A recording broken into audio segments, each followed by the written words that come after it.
आमंत्रित किया गया है आज के करियर गाइडेंस इस कार्यक्रम में, ताकि महत्वपूर्ण चीज़ों पर आज वो आपको कुछ चीज़ें बताएँगे। तो आज हमारे बीच वो पधारे हुए हैं और हम 1 मिनट चाहेंगे कि हमारे विभाग से, कॉमर्स विभाग से श्री पुरुषोत्तम जी भी इसमें इनवाइट हैं और सर के बारे में कुछ अगर 2 शब्द बताएँ और फिर सर को हम आमंत्रित करेंगे ताकि सर इसके बारे में जो चीज़ बच्चों को महत्वपूर्ण चीज़ें आप धनंजय सर, थैंक यू। उनको बताएँ। हेलो। जी, पुरुषोत्तम सर।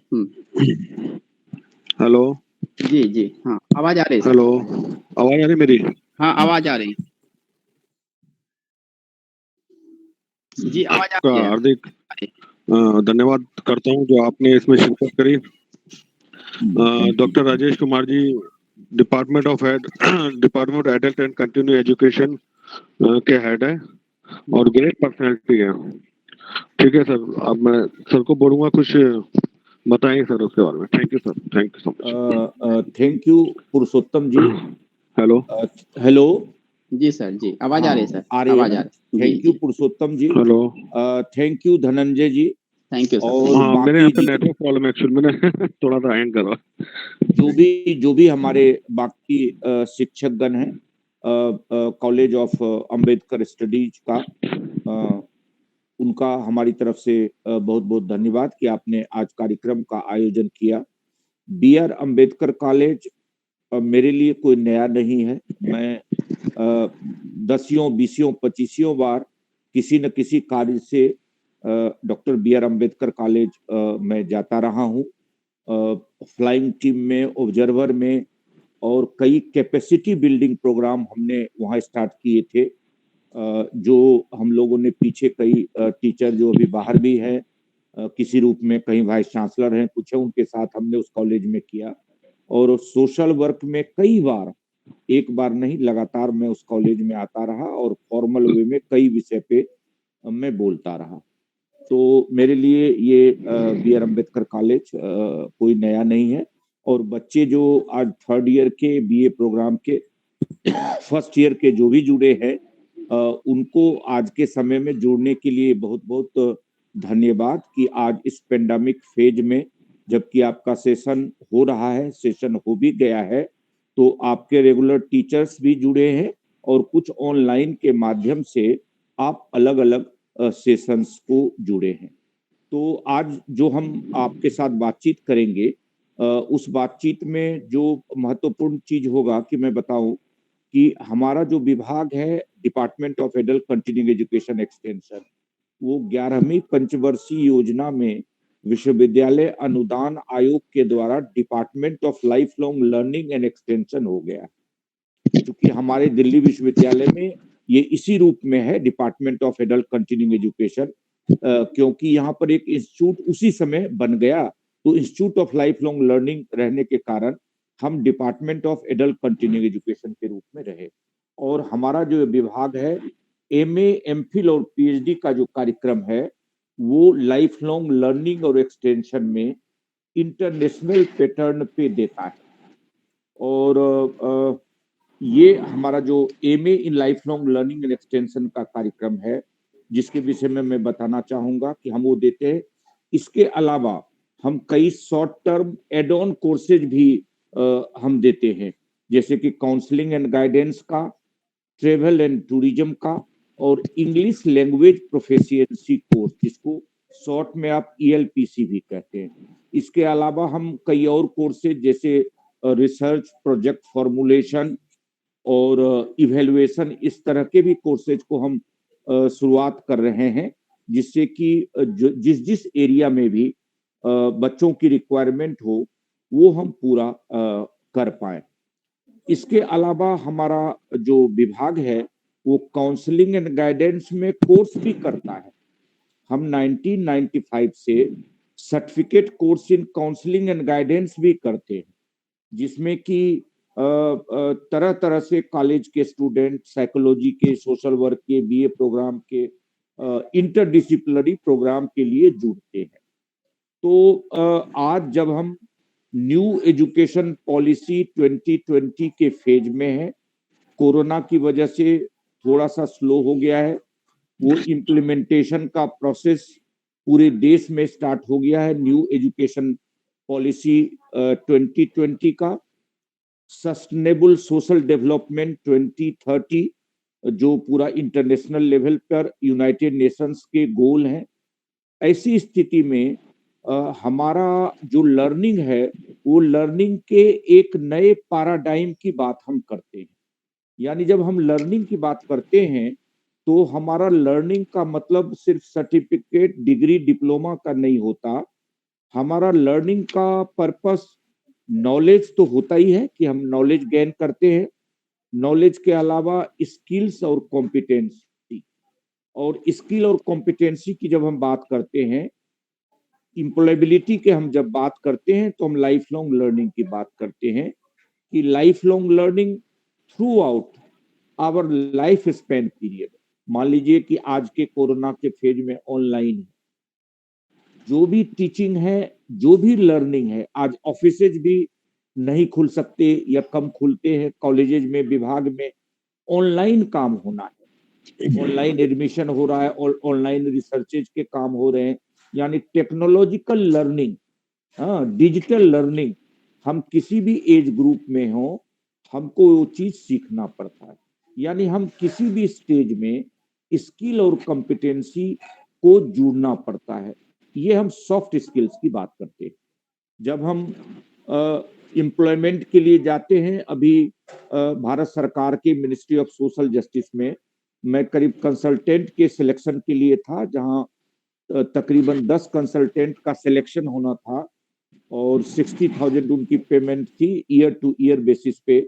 तो हम किस स्किल्स को देखते थे कि लोगों के पास एक ऐसी कॉम्पिटेंसी होनी चाहिए कि वो बोल सके, यानी कम्युनिकेट कर सके हिंदी या अंग्रेजी में, अपनी बातें रख सकें, टेक्नोलॉजी का वो हैंडल कर पाए, पीपीटी जो है वो बना सके, वो दिखा पाए, प्रोजेक्ट फॉर्मुलेशन कर लें, प्रोजेक्ट को इम्प्लीमेंट कर सके और उसकी मॉनिटरिंग, यानी ये सब क्वालिटी हम देखते हैं।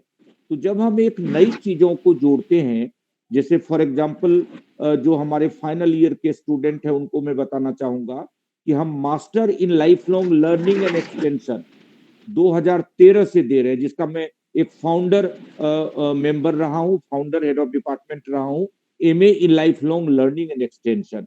तो MA in life long learning and extension जो हमारा विभाग दे रहा है, उसमें हम वही सारी चीजों को 2013 से रखे हुए हैं जो आज 2020 की न्यू एजुकेशन पॉलिसी 2020 कहती है।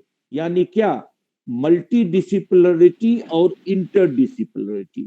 यानी अगर वो चाहे इंजीनियरिंग के स्टूडेंट हों, चाहे किसी और सब्जेक्ट के स्टूडेंट हों, उनको हर तरह की चीजों की लर्निंग की आवश्यकता होती है। तो एक इंजीनियरिंग के हैं, वो साइकोलॉजी भी उनको जानना पड़ता है, सेल्फ स्टीम भी बनाना पड़ता है, गोल सेटिंग भी करना पड़ता है। यानी आज के टाइम पे जो हमारी लर्निंग है वो लर्निंग मल्टी डिसिप्लिनरिटी और इंटरडिसिप्लिनरिटी, यानी साइंस और आर्ट्स, कॉमर्स, हम किसी के भी स्टूडेंट्स होने के कारण हमको जो है हर सब्जेक्ट की लर्निंग कुछ न कुछ रखनी पड़ती है, जो न्यू एजुकेशन पॉलिसी में भी है और पीछे जो 4 ईयर का प्रोग्राम था, ऐसे भी हमारा 4 ईयर का कोर्स हो रहा है। तो वो ये सब चीजें हमें मल्टी डिसिप्लिनरिटी और इंटरडिसिप्लिनरिटी की बात होती है। इसके अलावा हम इंटर्नशिप की बात करते हैं। अगर हम न्यू एजुकेशन पॉलिसी को देखें तो वो कहते हैं क्लास 8 से इंटर्नशिप हो। हम जो मास्टर डिग्री का प्रोग्राम देते हैं MA in life long learning and extension, उसमें हमारा इंटर्नशिप है।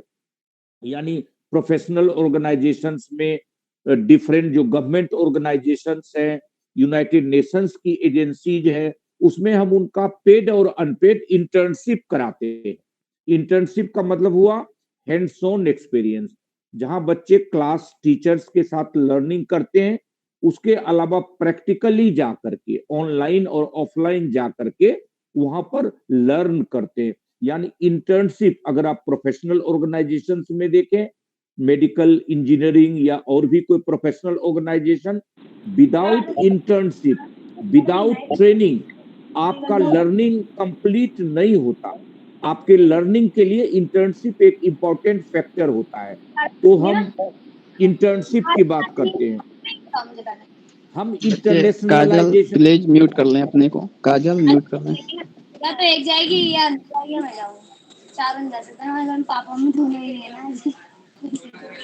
हम इंटरनेशनलाइजेशन की बात, इंटरनेशनलाइजेशन क्या हुआ, जैसे फॉर एग्जांपल हम master degree in life long learning और एक्सटेंशन देते हैं, तो उसमें हमारे जो स्टूडेंट्स हैं, हमारी जो फैकल्टी है, वो जर्मनी में जाके, यूरोप में जाके लर्निंग करते हैं लाइफ लॉन्ग लर्निंग का, और वहां से जो स्टूडेंट्स और टीचर होते हैं, रिसर्च स्कॉलर, वो हमारे यहाँ आके लर्निंग करते हैं। यानी डिफरेंट कंट्रीज में जाकर के ऑनलाइन ऑफलाइन हमारी ऐसी लर्निंग होना, जिससे जो इंटरनेशनल पर्सपेक्टिव को हम समझ पाए। यानी नेशनल पर्सपेक्टिव और इंटरनेशनल पर्सपेक्टिव, दोनों पर्सपेक्टिव को हम लाइफ लॉन्ग लर्निंग में समझना चाहते हैं। लोकल लेवल पर, माइक्रो लेवल पर क्या हो रहा है, क्या नहीं हो रहा है, वो भी हमारे लिए इम्पोर्टेंट है। नेशनल पर्सपेक्टिव से जुड़ना, नेशनल इश्यूज और कंसर्न से जुड़ना, और इंटरनेशनल पर्सपेक्टिव से जुड़ना।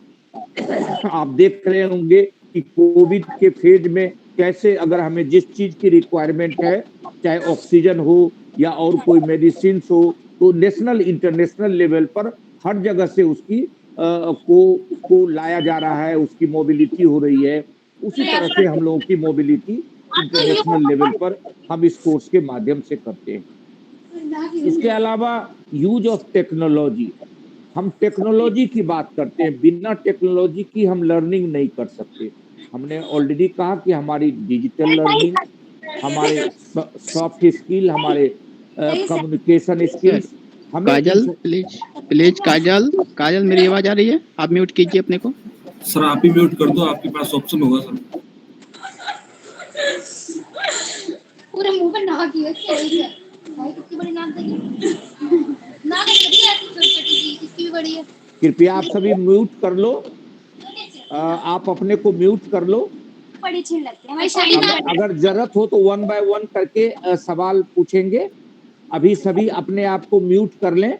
म्यूट जैसे मैं अभी म्यूट करता हूँ, अनम्यूट कर लिया, ऐसे आप अपने आप को इंडिविजुअली म्यूट करो।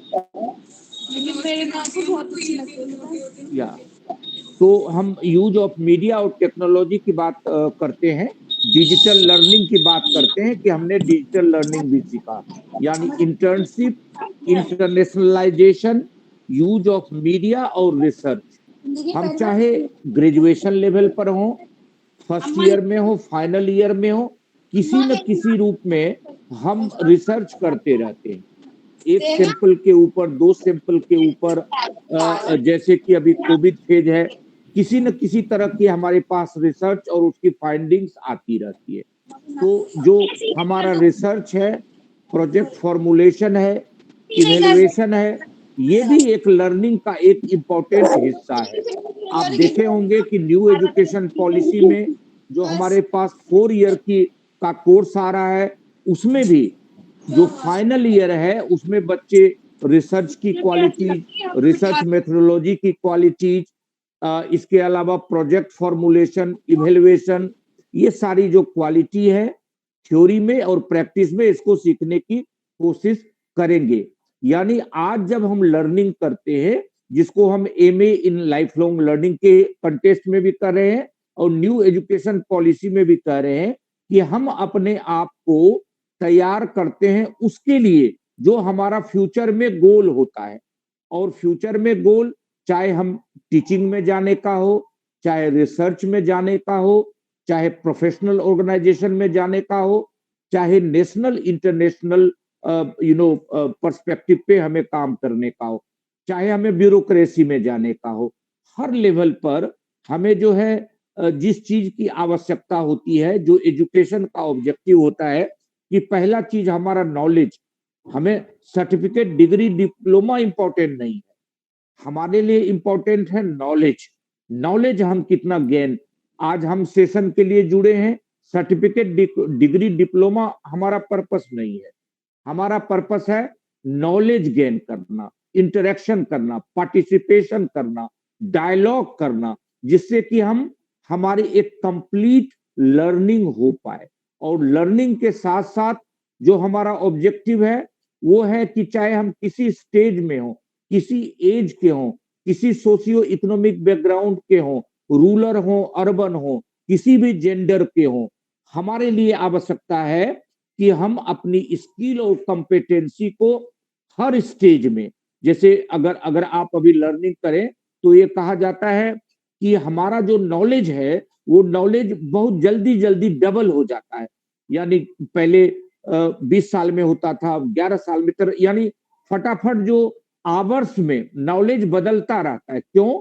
क्योंकि नॉलेज का भी एक्सप्लोजन होता है। जैसे पॉपुलेशन का एक्सप्लोजन होता है वैसे नॉलेज का भी, यानी नॉलेज बढ़ता रहता है, डबल होता रहा है। यूनिवर्स ऑफ नॉलेज में जो कई बार आप गूगल पे सर्च करते हैं, इधर उधर देखते हैं, तो आपको तरह तरह के नॉलेज दिखाई देते हैं। यानी नॉलेज हमारे सिस्टम में कई गुना बढ़ते रहते हैं और बहुत फास्ट नॉलेज होते रहेंगे हमारी मशीन लर्निंग के द्वारा, आर्टिफिशियल इंटेलिजेंस के द्वारा। हमारे नॉलेज और नॉलेज के जब डायरेक्शन बदलते हैं तो उसके साथ जॉब के भी पर्सपेक्टिव बदलते हैं, स्किल और कॉम्पिटेंसी के भी पर्सपेक्टिव। यानी जो सीनियर लोग हैं, हम लोगों के जैसे लोग हैं या हम लोगों से सीनियर है, उनकी रिक्वायरमेंट उनके टाइम पे जॉब की अलग थी। आज के टाइम पे जो रिक्वायरमेंट है वो रिक्वायरमेंट अलग है, स्किल्स की और कॉम्पिटेंसी की। अगर हम मार्केट को सर्व करें तो उस मार्केट को सर्व करने के अनुसार जो न्यू एजुकेशन पॉलिसी है, कई तरह के पर्सपेक्टिव को जोड़े गए। हमारे master in life long learning and extension, इसमें कई इस तरह के पर्सपेक्टिव को जोड़े गए कि कहीं से भी हम लर्न करें, जिसको आप क्रेडिट कहा जाता है। हम क्रेडिट को अर्न करें, अपने इंस्टीट्यूशन से करें, बाहर के इंस्टीट्यूशन से करें, नेशनल करें, इंटरनेशनल करें, क्रेडिट अर्न करें। Why credit earn? जो अभी हमने कहा सिर्फ सर्टिफिकेट, डिग्री, डिप्लोमा के लिए नहीं, क्रेडिट अर्न करें हम स्किल के लिए, कॉम्पिटेंसी के लिए, इंप्लॉयबल स्किल्स के लिए। क्यों?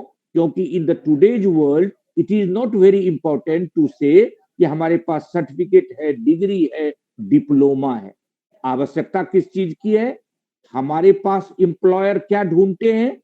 एम्प्लॉयर ढूंढते हैं स्किल्स, कॉम्पिटेंसी, इंप्लॉयबल स्किल्स। चाहे हम प्रोफेशनल ऑर्गेनाइजेशंस में जाएं, टीचिंग में जाएं, रिसर्च में जाएं, और आने वाले टाइम में जो डिजिटल स्किल्स है, टेक्नोलॉजी से रिलेटेड स्किल्स है, सॉफ्ट स्किल्स है, इन चीजों की रिक्वायरमेंट और भी बढ़ती जा रही है। क्योंकि नॉलेज, जो अभी हमने बताया कि नॉलेज कई गुना हमारे सिस्टम में नेशनल इंटरनेशनल लेवल पे, इंडस्ट्रीज से, कॉरपोरेट से, प्रोफेशनल ऑर्गेनाइजेशन से, एनजीओ से, सिविल सोसाइटी से, तरह तरह के, इससे यूनिवर्सिटी रिसर्चेस से, इस तरह के रिसर्चेस से जो नॉलेज जो है वो कई गुना मल्टीप्लाई हो रहा है। और जब नॉलेज हो रहे हैं तो जो एम्प्लॉयमेंट के जो डायरेक्शन है, मार्केट के जो डायरेक्शन है, वो भी बदल रहे हैं। तो हमारी उसी के अनुसार स्किल और कॉम्पिटेंसी होनी चाहिए, और हमारे जो इंस्टीट्यूशंस हैं इनको इस तरीके से तैयार करना चाहिए, जिसको कि हम master degree in life long learning और एक्सटेंशन में इस तरह के नेशनल और इंटरनेशनल पर्सपेक्टिव की बात करते हैं। एक और जो इंपॉर्टेंट चीज मैं आपको बताना चाहूंगा कि यूनेस्को ने ये कहा है कि जब हम लर्निंग की बात करते हैं तो लर्निंग किस लिए, व्हाई लर्निंग? लर्निंग के 4 पैराडाइम्स है। 4 पैराडाइम्स है। पहला पैराडाइम जो अभी मैं एक्सप्लेन आप लोगों को करने हैं, लर्निंग किस लिए? Learning to know. हम लर्निंग इसलिए करना चाहते हैं क्योंकि हम सीखना चाहते हैं। आप देखे होंगे अपने देश में जो सैम पेट्रोदा थे, जिसको टेक्नोलॉजिकल मैन कहा जाता था, उनके टाइम पे टेक्नोलॉजी मिशन बना, यानी नॉलेज कमीशन बना था। नॉलेज कमीशन किस लिए? क्योंकि नॉलेज कमीशन किस तरह से नॉलेज को जोड़ा जाए, उसमें हमारे पुराने जो दिल्ली यूनिवर्सिटी के वाइस चांसलर थे प्रोफेसर दीपक नैयर, नॉलेज कमीशन के वो मेंबर रहे थे। तो नॉलेज एक इंपॉर्टेंट होता है, और यूनेस्को ने पहला जो लर्निंग का पैराडाइम बनाया वो है learning to know. Learning to know, second बना है लर्निंग टू डू। हम लर्निंग क्यों करना चाहते हैं? क्योंकि हमें कुछ भी करना है, और जब हम कुछ भी करने की बात करते हैं तो चाहे हम ऑर्गेनाइज सेक्टर में करें, अनऑर्गेनाइज सेक्टर में करें, चाहे हम घर में काम करें, डोमेस्टिक वर्कर के रूप में करें, किसी और प्रोफेशन में हो, कोई भी हमारा प्रोफेशन हो, that is learning to do. Learning to do का मतलब सिर्फ टीचर नहीं होता, सिर्फ गवर्नमेंट जॉब नहीं होता। किसी भी तरह के हमारे पास जो काम जिसमें हमने नॉलेज का इस्तेमाल किया वो लर्निंग टू डू है, चाहे वो ऑर्गेनाइज्ड हो, अनऑर्गेनाइज्ड हो, डोमेस्टिक वर्कर हो या किसी भी तरह के काम हो, लर्निंग टू डू। तीसरी बात होती है learning to be. Learning to be का मतलब है कि हम क्या बनना चाहते हैं, हम क्या अचीव करना चाहते हैं, जो एक इंपॉर्टेंट एस्पेक्ट होता है हमारा लर्निंग टू बी होने का। कैरियर से रिलेटेड अभी हमने काउंसलिंग गाइडेंस की बात की कि हम अपने कैरियर में क्या अचीव करना चाहते हैं, लर्निंग टू बी। और जो लास्ट लर्निंग का पैराडाइम है वो है लर्निंग टू लिव टुगेदर। आज हम कोरोना के फेज में हैं, हम सभी पर्सनल रूप से अपने अपने जगह पे सेफ हैं और सेफ रहना चाहते हैं, हम अपने लिए, अपनी फैमिली के लिए। लेकिन हमारी फैमिली, हम कॉलेज भी हमारी फैमिली है, नेशन भी हमारी फैमिली है, और एक ग्लोब जिस दुनिया में हम रहते हैं, जिस अर्थ पे हम रहते हैं, अभी कुछ दिन पहले हमने अर्थ डे मनाया, वो अर्थ भी हमारी फैमिली है, नेशन भी हमारा फैमिली है, अर्थ भी हमारा फैमिली है, हमारी अपनी ब्लड रिलेशन वाले भी हम फैमिली है, हम एज ए सेल्फ उस फैमिली के एक इंडिविजुअल हिस्से हैं।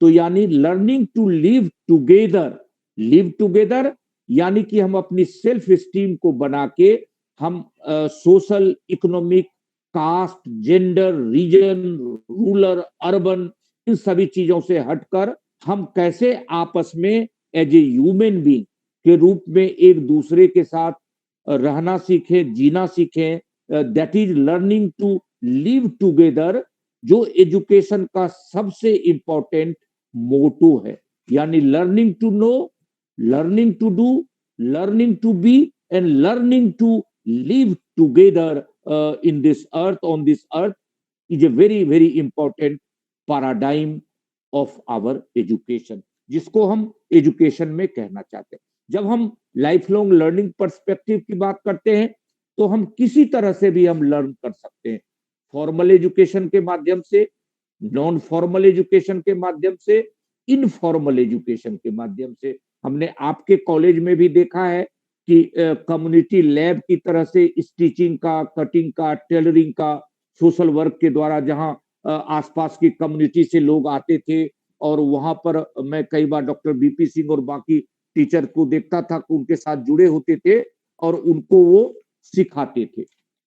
तो यानी एक कम्युनिटी लैब के रूप में भी हम सीखना चाहते हैं। क्यों? क्योंकि जो हमारा पर्पस है लाइफ लॉन्ग लर्निंग का, वो पर्पस सोशल इंक्लूजन का है, सोसाइटी के हर हिस्से के लोगों को जोड़ना है। क्यों जोड़ना है? सो दैट कि एक active citizenship, we all are citizen, हम एक एक्टिव सिटीजनशिप के रूप में इस लाइफ लॉन्ग लर्निंग पैराडाइम से जुड़ पाए, जो हमारा एक ऑब्जेक्टिव है, और हम अपने आप में एक सेल्फ सफिशिएंट बन पाए, सेल्फ स्टीम बना पाए, और सेल्फ सस्टेनेबिलिटी का एक हिस्सा, सस्टेनेबल। अभी हमने सस्टेनेबल सोशल डेवलपमेंट 2030 की बात की, जिसको कि यूनाइटेड नेशंस ने 17 गोल के साथ बनाया है, जिसमें लाइफ लॉन्ग लर्निंग के भी पैराडाइम है, एजुकेशन फॉर ऑल के भी पैराडाइम है, जेंडर इश्यूज के भी पैराडाइम है, पॉवर्टी के भी पैराडाइम है। तो उन सारे एस्पेक्ट को हम जोड़ने की बात करते हैं। और जो हम इंपॉर्टेंट बात करते हैं कि वी ऑल आर एडल्ट, यानी 18 प्लस से बाय एंड लार्ज माने, अगर मान लीजिए आप लोग फर्स्ट ईयर के हो, कम हो, तो बाय एंड लार्ज 15 प्लस से मान लें, तो हमारी दो तरह की लर्निंग, अभी हम काउंसलिंग गाइडेंस की बात करें तो जो छोटे बच्चे हैं उनका हम एक डायरेक्शनल लर्निंग होता है, दूसरी, तीसरी, चौथी क्लास के बच्चे हैं, 5 साल के हैं, 6 साल के, 7 साल के हैं, उनको गाइडेंस की आवश्यकता होती है कि भाई देखो तुम्हें ये करना है, तुम्हें वो करना है, डायरेक्शनल बात होती है। लेकिन जब 15 एंड एबव लर्निंग की बात होती है, आप सभी जुड़े हैं, आपको लिंक मिला, कॉलेज के ऑनरेबल टीचर ने आपको जुड़ने की बात की, तो हम सभी सेल्फ डायरेक्टेड लर्नर, यानी हमें लर्निंग के लिए बाध्य नहीं किया जा सकता, क्योंकि जो यूएसए के एक हमारे रहे हैं, लाइफ लॉन्ग लर्नर रहे हैं, टीचर रहे हैं, मालकम नॉल्स उनका नाम रहा है, मैं कोट करता हूं, तो वो कहते हैं कि भाई हम सभी सेल्फ डायरेक्टेड लर्नर है। सेल्फ डायरेक्टेड लर्नर का क्या मतलब है? यानी हम लर्निंग करते हैं, लेकिन हम लर्निंग अपनी चॉइस से करते हैं। आज मॉर्निंग में पीएचडी स्कॉलर से जुड़ा था, तो मैं उनको ये बता रहा था, देखो अगर आप नहीं सीखना चाहते, रिसर्च आप नहीं आना चाहते, तो एज ए सुपरवाइजर मैं आपको बाध्य नहीं कर सकता, बिकॉज आप सभी एज एन एडल्ट 15 प्लस एक सेल्फ डायरेक्टेड लर्नर है। अगर आपके अंदर इच्छा शक्ति है कि नहीं हमें ये स्किल गेन करना है, हमें कॉम्पिटेंसी गेन करना है, हमें कंप्यूटर लर्निंग करना है, हमें पीपीटी तैयार करना है, हमें कम्युनिकेशन स्किल करना है, हमें ये चीज करना है, अनलेस की हमारी सेल्फ बिल्डिंग हो, जब तक नहीं होगा तब तक चाहे वो टीचर हो, पेरेंट्स हो या कोई भी हो, वो हमें सिखा नहीं सकते, बिकॉज हम चाइल्ड नहीं है। हम क्या है? मालकम नॉल्स के अनुसार सेल्फ डायरेक्टेड लर्नर है।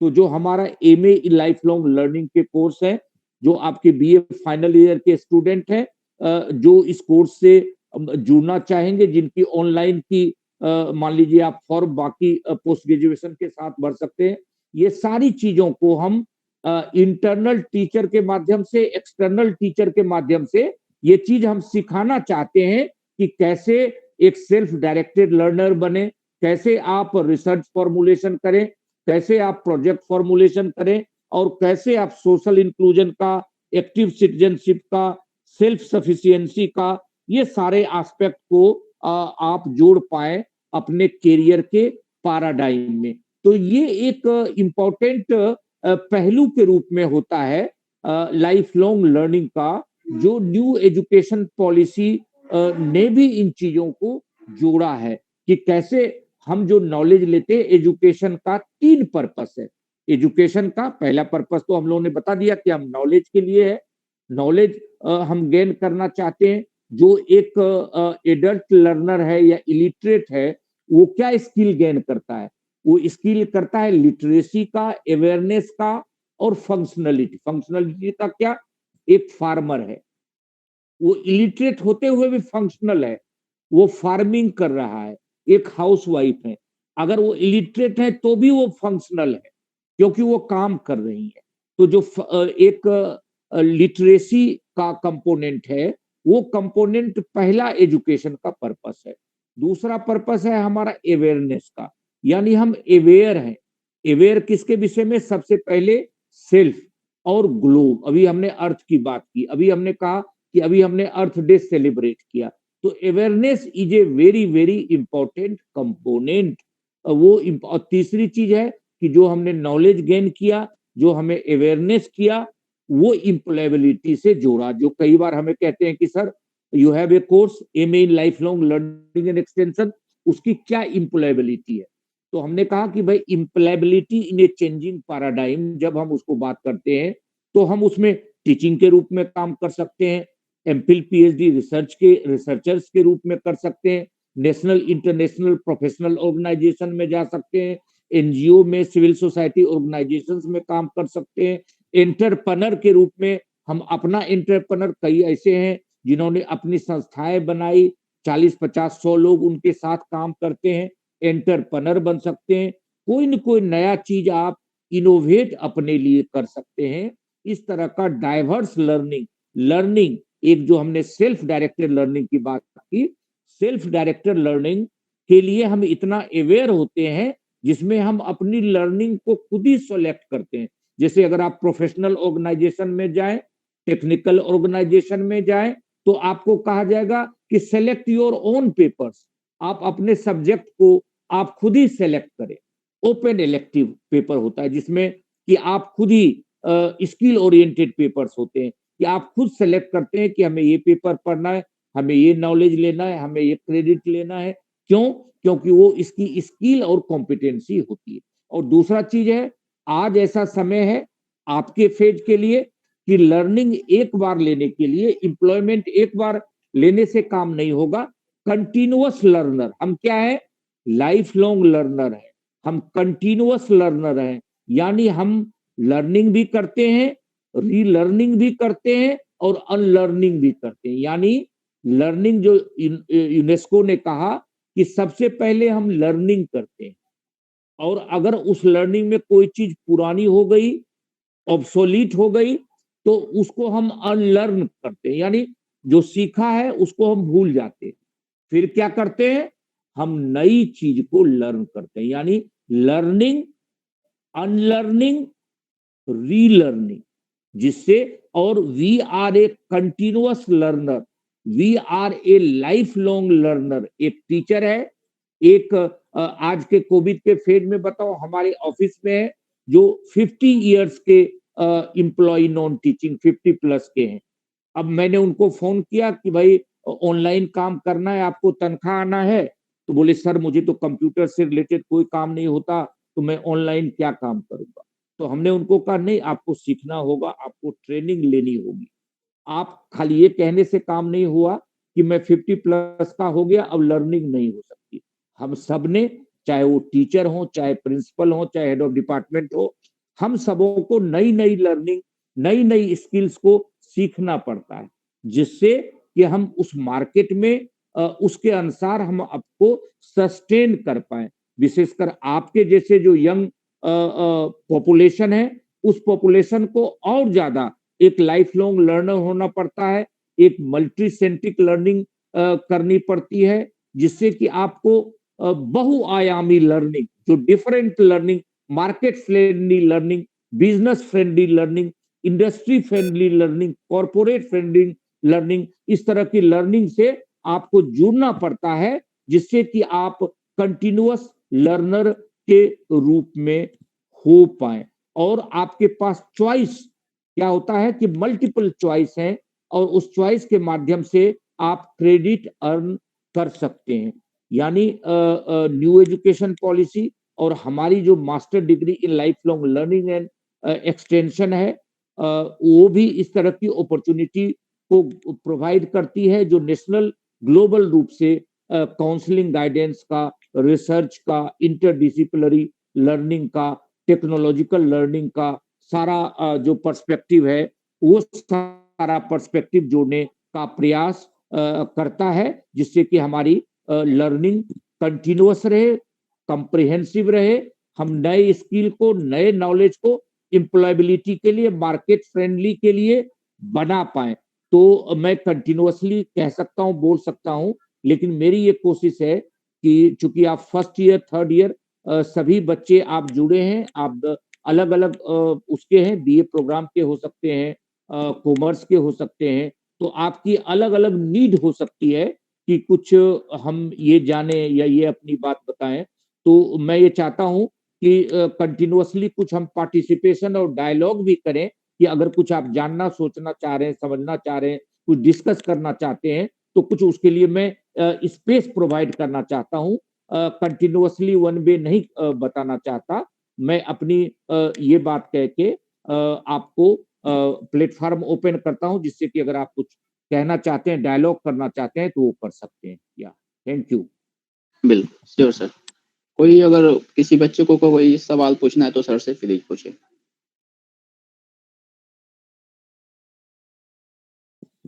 या कोई बात आपको कहे कि कुछ आप समझा दें, बताएं, तो वो भी आप डिस्कस कर सकते हैं। कि कोई, अगर मैं बहुत फास्ट बोल गया, कोई चीज रिपीट हमें करना हो, कोई भी चीज, तो आप प्लीज डू नॉट हेजिटेट, आप शेयर कर सकते हैं। एक उदाहरण और दो कि पॉलो फेरे हैं। पॉलो फेरे एक ब्राजील के फिलोसफर रहे हैं। उन्होंने एक बुक लिखी, पेडागोजी ऑफ द ऑपरेस्ट, जिसको हम लोग जब एमए में थे, पढ़ते थे, तो समझ में ज्यादा नहीं आती थी। अब तो उसके हिंदी ट्रांसलेशन भी आ गए। तो वो पेडागोगी ऑफ द ऑपरेस्ट में वो कहते थे कि भाई ऐसे है ना, हमारा एक पार्टिसिपेटरी डायलॉग और टू वे लर्निंग होनी चाहिए। जो वन वे लर्निंग होता है वो प्रॉपर एक लर्निंग नहीं होती।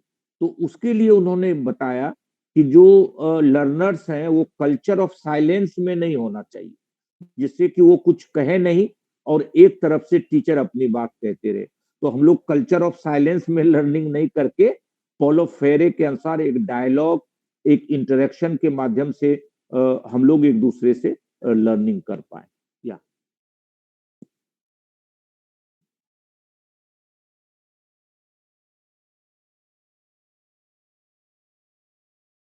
सर एक एक सवाल हम हाँ हाँ हाँ, प्लीज प्लीज प्लीज। कि जो अपना ये विभाग है तो एमफिल तो मान लीजिए न्यू एजुकेशन के अकॉर्डिंग बन ही हो चुका है।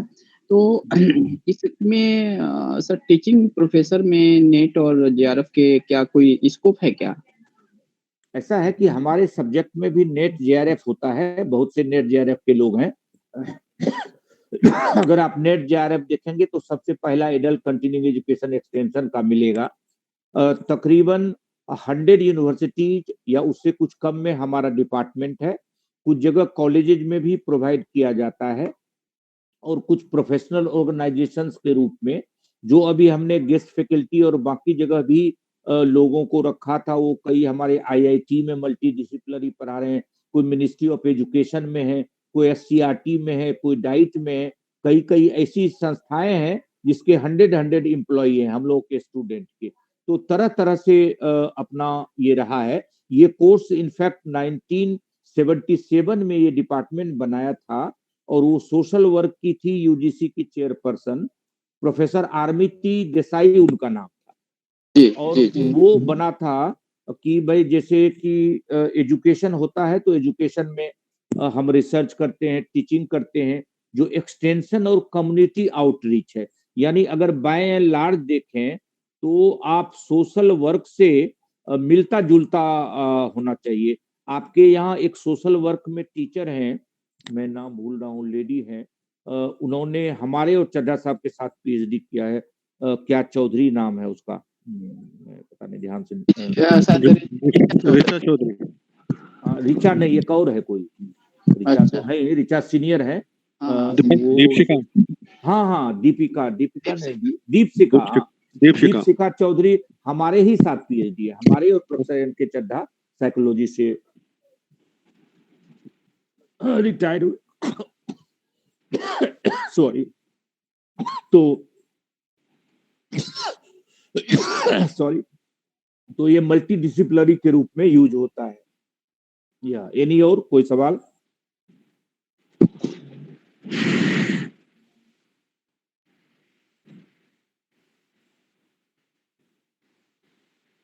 बच्चों आप लोग में से अगर कोई क्वेरी है तो सर से प्लीज बात कीजिए। सर ने बहुत साधारण शब्दों में कैरियर और इस विषय को लेकर बहुत सरल शब्दों में सर ने बताया, तो आप लोग पूछ सकते हैं। अगर जिज्ञासा है आपके मन में तो उस जिज्ञासा को सर बताएंगे। हम लोगों का वेबसाइट भी आप देख सकते हैं, डिपार्टमेंट का वेबसाइट देखेंगे, तरह तरह की चीजें उसमें आपको मिलेंगी। कोई क्वेरी हो तो पूछ भी सकते हैं। और अभी हम लोग फ्लायर भी बना रहे हैं, पीपीटी बना के सब जगह भेजेंगे अपने कोर्सेज और ये जो भी हो रहा है, तो लोगों को थोड़ी सी विभाग के विषय में और उनकी जानकारी मिल पाएगी।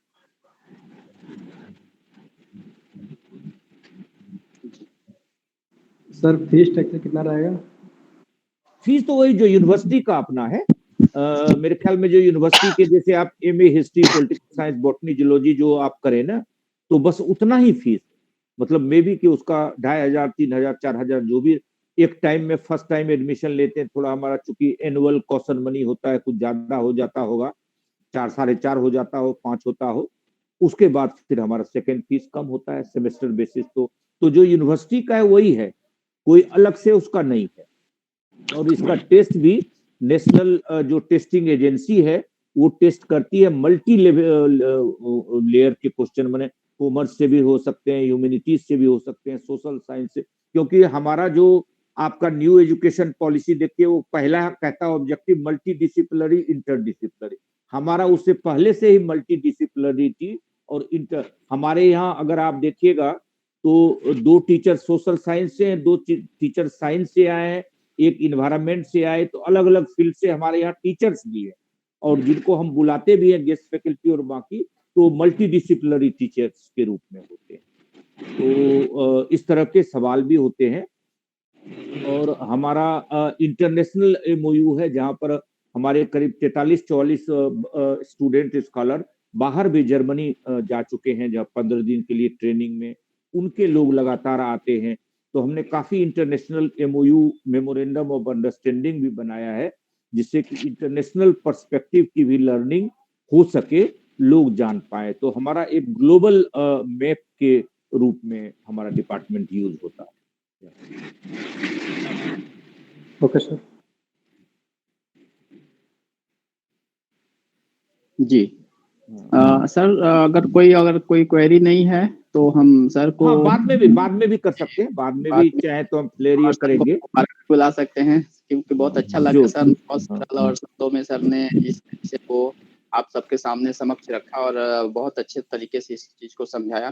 तो काफी हमारे बच्चे, हम सर उम्मीद करते हैं कि हमारे बच्चे काफी लाभान्वित हुए होंगे और आगे जी आपसे चर्चा पर और वेबसाइट के जरिए जुड़ेंगे। और सर आपका बहुत बहुत धन्यवाद कि आप इस सेशन में आए और आप हमारे बच्चों को गाइडेंस किया, बताया इस विषय के बारे में, जो कि आज की बहुत बड़ी चुनौती आज देख रहे हैं जो सामना पूरा विश्व है। तो उस और मैं ऑनलाइन के माध्यम से सर आपका बहुत बहुत धन्यवाद सर, बहुत स्वागत।